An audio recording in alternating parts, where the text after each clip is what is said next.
Alors voilà, il y a 2 ans, mes potes et moi, on avait essayé de rester dans le parc après l'heure de fermeture. Notre but était seulement de prendre des photos, rien de méchant. On voulait juste pouvoir dire qu'on l'avait fait, vous voyez. On est simplement allé de WC en WC, de recoin en recoin, et on est arrivé à rester là, jusqu'à ce qu'ils ferment les portails et que l'équipe de maintenance commence son travail.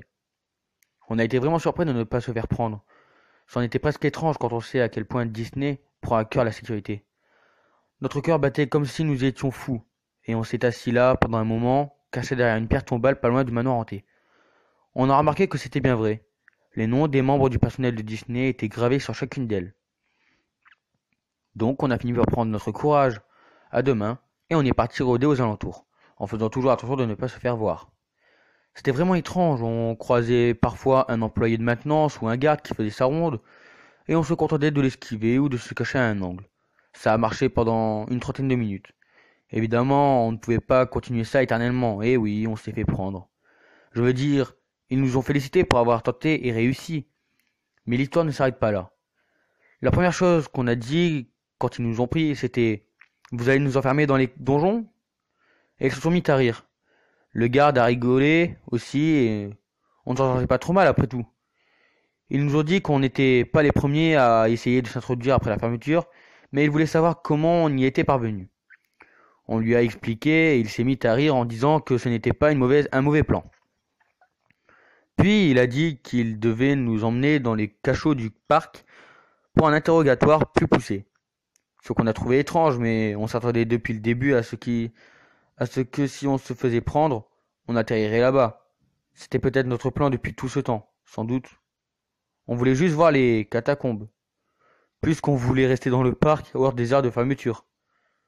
Alors ils ont appelé d'autres employés pour l'aider à nous escorter et on s'est mis en route vers le Downtown. Puis nous sommes descendus dans un ascenseur, tout droit en enfer. Les premières choses qu'on a remarquées, c'était à quel point l'ascenseur semblait cher. Je ne sais pas si je me fais bien comprendre. C'est difficile à expliquer. L'intérieur était fait d'acier inoxydable avec des miroirs sur chacune des parois.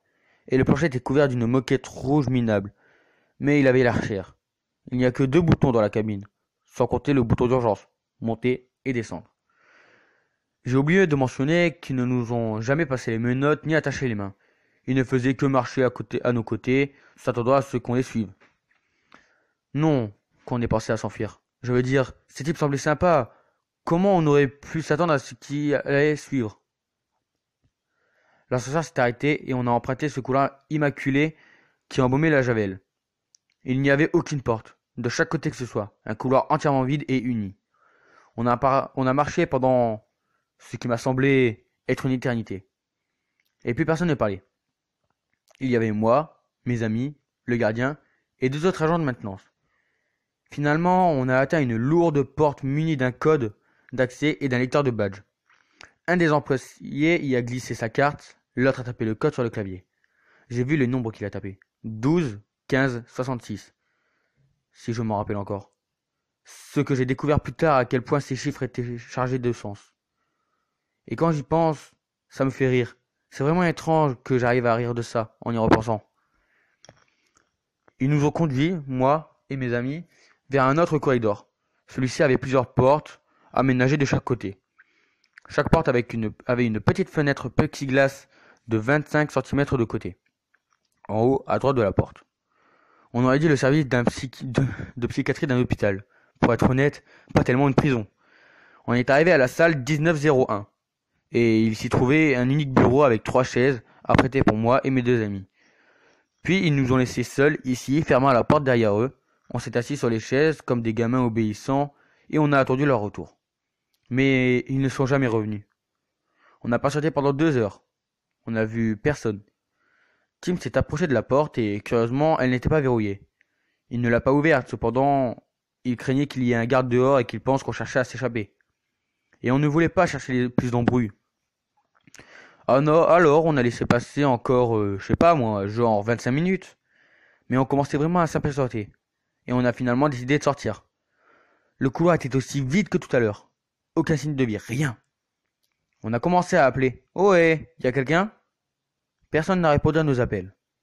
On a remarqué que des caméras de surveillance étaient placées au-dessus de chaque porte, et on s'est demandé s'il y avait le moindre arme qui vive dans cet endroit. On aurait dû partir sans hésiter, mais encore une fois, comment on aurait pu savoir à ce moment que c'était le mieux à faire? Toutes les portes se ressemblaient, et toutes portaient un numéro propre. Ils n'étaient pas dans l'ordre. Les nombres étaient dispersés. Par exemple, notre cellule était la salle 1901, mais la porte suivante portait le numéro 1205. On y a peu réfléchi et on a fini par supposer que les numéros étaient attribués au hasard. On marchait le long de ce couloir sans vraiment savoir où on allait, ce qu'on espérait trouver ou simplement si ça avait de l'importance. Guy a décidé qu'on devrait juste partir. D'après lui, s'ils avaient vraiment besoin de nous ici, ils seraient revenus. Et c'était peut-être juste une tactique pour nous effrayer. Il voulait sans doute juste nous faire croire qu'on avait été arrêtés. Et il nous attendait dehors en rigolant. J'étais vraiment las de tout ça. Tim, lui, était resté calme pendant tout ce temps, se contentant de hocher la tête de temps en temps. Il était plus intéressé par les petites fenêtres qu'il y avait dans les coins des portes. C'était pas une bonne idée et j'ai essayé de lui dire, bien sûr, mais on n'écoute pas sa raison quand on flippe, comme on flippait à ce moment. Et là, on flippait à mort. Les caméras au-dessus des portes avaient un système de détection de mouvement et suivaient nos errements à travers le couloir désert. Une petite lumière rouge en dessous de l'objectif qui clignotait chaque seconde. On n'entendait pas un bruit, à part notre respiration, puis c'est arrivé. On avait atteint le bout du couloir. Malheureusement, la porte avait un autre code. J'ai essayé celui d'avant, celui que je les avais vus entrer tout à l'heure, mais il était invalide. À ce moment précis, les lumières se sont éteintes et on a entendu les portes. Bon Dieu, je les revois encore aujourd'hui. Ces putains de portes sont ouvertes, tout alignées le long des murs. Et on produit un grincement, puis un grand fracas comme si elles heurtaient avec force le mur derrière elles. Comme je l'ai dit, après avoir tapé le mauvais code, les lumières se sont éteintes et les portes se sont ouvertes. Sauf celle avec le code. On avait aussi remarqué qu'au moment où les ouvertures, un peu de lumière s'échappait par leurs portes.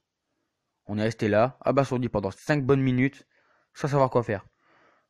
On a supposé qu'on venait de déclencher une alarme et que c'était juste le protocole, une manœuvre normale en cas d'évasion. Qu'est-ce qu'on était supposé penser?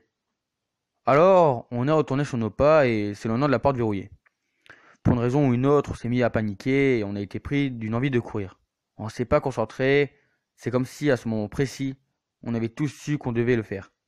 L'instinct. Comme un bébé gazelle qui fuit devant un lion. On était dans la tanière d'un lion d'ailleurs.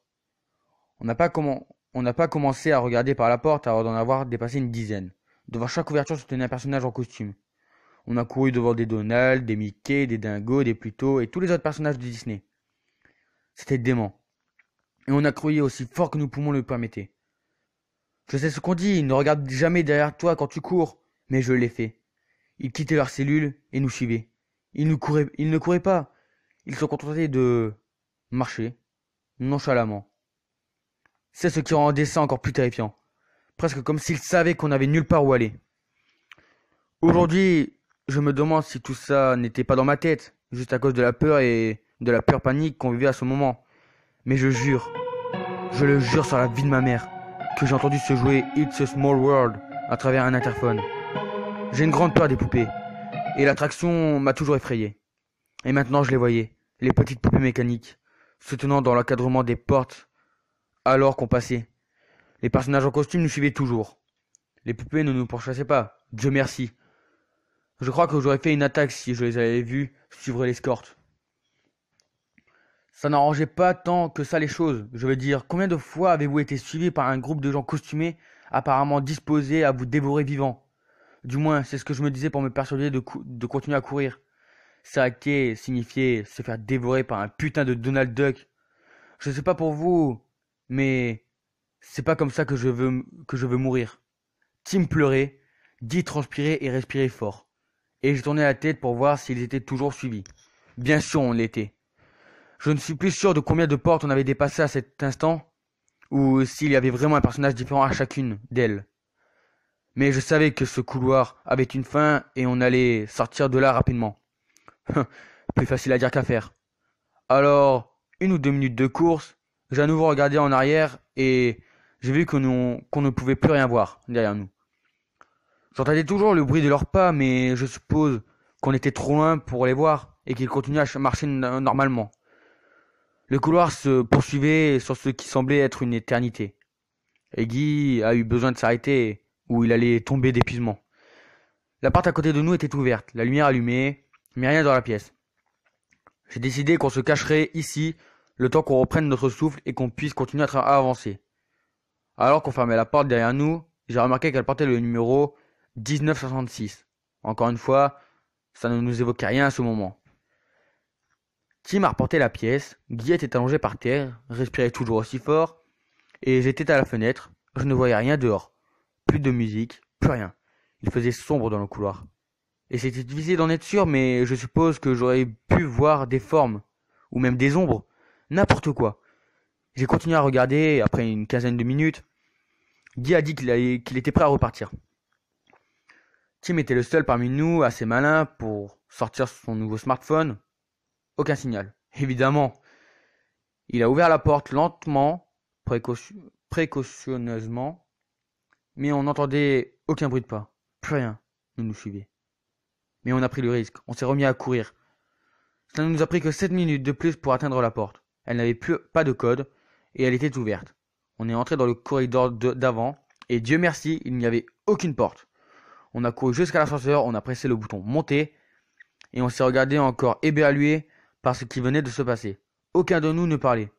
On a juste attendu jusqu'à ce que la porte s'ouvre et on est retourné à Toontown. Et on a commencé à se diriger vers le portail principal. On a fait profil bas, utilisant la même technique d'esquive qui nous avait emmenés ici. Les employés de maintenance et les responsables de sécurité étaient toujours là. Mais on ne pouvait pas attendre plus longtemps. Finalement, Tim n'a plus tenu à être et est parti en sprintant. Je ne voyais pas ce qui avait pu le mettre dans cet état, jusqu'à ce que je voie que tout le monde dans le parc était immobile nous fixant, le visage blême. La voix dans le haut-parleur disait que 3 fugitifs s'étaient échappés et devaient être raccompagnés à leur cellule. On a immédiatement rattrapé Tim. Des personnages de Disney en costume ont jailli des ombres, des employés et des gardes derrière eux. Tout le monde nous courait après. Je n'y voyais pas clair, mais je pouvais imaginer la bave dégoulinante de leur gueule. Ils voulaient qu'on retourne là-dessous. On s'était échappés et ils étaient furieux. Le portail était tout près.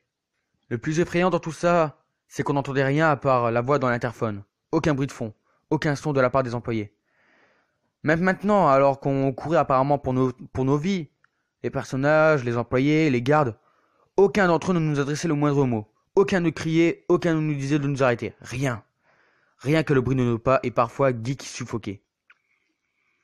Même après qu'on soit arrivé à passer le portail principal du parc, on a continué à courir jusqu'au parking. La voiture n'était plus là. Et on est resté planté là sans savoir quoi faire. On a continué à pied sur la route pendant des kilomètres et des kilomètres, en s'arrêtant parfois pour reprendre notre souffle. On a continué jusqu'à atteindre une petite station-service où Tim a réussi à appeler un taxi. Il nous a reconduits à l'hôtel où on dormait, on a payé la course et chacun est retourné dans sa chambre. Finalement, le lendemain, on a reçu un appel du bureau d'accueil de l'hôtel et on s'est présenté en bas. Il y avait des officiers de police qui nous attendaient. Ils nous ont dit que notre voiture avait été mise à la fourrière et on a dû payer l'amende. Ils nous ont rien demandé de plus et on ne s'est pas embêté à dire à la police ce qui nous est arrivé hier. Même maintenant, des gens qui n'ont aucune raison de ne pas croire continuent de le faire. Alors, comment le pourrait un homme de loi? On les a pas ennuyés avec ça, on a juste payé l'amende et on est rentré chez nous. Pendant tout le trajet du retour, personne n'a parlé de ce qui s'était passé. Ce n'est que 2 semaines après que je me suis mis à chercher les numéros dont je me souvenais simplement, simple curiosité, je suppose. Comme vous le savez sans doute, Walter Disney est né le 5 décembre 1901. La chambre où on se trouvait était la 1901, 1901 et celle d'à côté la 1205. De plus, il est mort le 15 décembre 1966. Ce qui était le code de l'employé avait entré pour nous conduire dans le couloir principal. Quelle étrange coïncidence, je me suis dit. Est-ce que tout ça est bien vrai? Je ne sais rien. Je n'en sais rien. Peut-être que c'était juste notre imagination. Nous étions fatigués, il était à peu près 1 heure du matin quand on s'est échappé. Alors c'est possible que ce soit ça, n'empêche, j'oublierai jamais ça. Je ne suis plus jamais revenu depuis.